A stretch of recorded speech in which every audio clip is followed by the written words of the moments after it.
എന്റെ മോളെ എനിക്ക് അവളെ കാണണം. മോക്കൊരു കുഴപ്പമില്ല, ഡോക്ടർ വന്നിട്ടുണ്ട്. She's okay. എനിക്ക് അവളെ കാണണം. നീ അധികം അഭ്യാസം എടുക്കല്ലേ. നിനക്ക് എന്തെങ്കിലും തുറന്നു പറയാനുണ്ടെങ്കിൽ അത് പറ, ഇല്ലെങ്കിൽ ഞങ്ങൾ ഞങ്ങളുടേതായ വഴി നീ. സാർ, ഞാനാണ് ആ പയ്യനെ കൊന്നത്. ഞാനാണ് അവൻ്റെ ബോഡി പോലീസ് സ്റ്റേഷനെ കൊണ്ട് കുഴിച്ചിട്ട്. ഓ, എന്തിനാ ആ പയ്യനെ കൊന്നത്?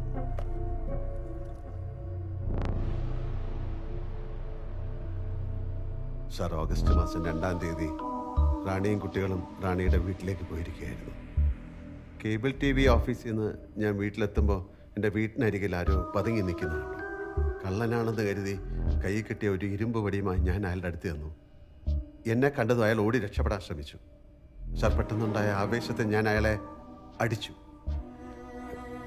തലയ്ക്ക് അടി കൊണ്ട് അയാൾ നിലത്ത് വീണു. അപ്പോഴാണ് അതൊരു പയ്യനാണെന്ന് അറിഞ്ഞത്. അവൻ മരിച്ചു എന്ന് മനസ്സിലാക്കിയ ഞാൻ അവൻ്റെ ബോഡി ഒരു ചാക്കിലാക്കി പറമ്പി കുഴിച്ചിട്ടു. പിറ്റേന്ന് കവലെ ചെന്നപ്പോഴാണ് തിങ്കളാഴ്ച പോലീസ് സ്റ്റേഷൻ്റെ തറപണി തുടങ്ങാൻ പോവാണെന്ന് മനസ്സിലായത്. കൂടുതൽ സുരക്ഷിതമായ സ്ഥലം അതാണെന്ന് മനസ്സിലാക്കി ആ ബോഡി അങ്ങോട്ട് മാറ്റാൻ തീരുമാനിച്ചു. ഞായറാഴ്ച വൈകിട്ട് റാണിയും മക്കളും വീട്ടിലെത്തി. അന്ന് രാത്രി റാണിയെ പിള്ളേരുടെ കൂടെ കിടത്തിയിട്ട് ഞാൻ തന്നെ ആ ബോഡി പോലീസ് സ്റ്റേഷനിലേക്ക് മാറ്റി. അപ്പോൾ നിന്റെ ഇളയ മകൾ കണ്ടതോ? സാർ, അത് ചത്തുപോയി ഞങ്ങളുടെ പശുക്കിടാവിനെ കുഴിച്ചിടുന്നതാണ് സാർ.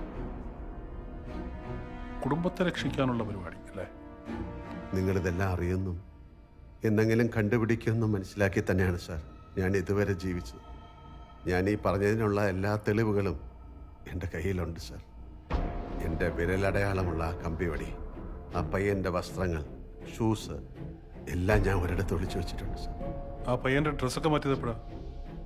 സ്റ്റേഷനിലേക്ക് മാറ്റിയപ്പോൾ. എന്തിനാ അതൊക്കെ മാറ്റിയത്? ഞാൻ പറഞ്ഞല്ലോ സാറേ, എന്നെങ്കിലും നിങ്ങൾ ഈ സത്യം കണ്ടെത്തിയ തെളിവിന് വേണ്ടി.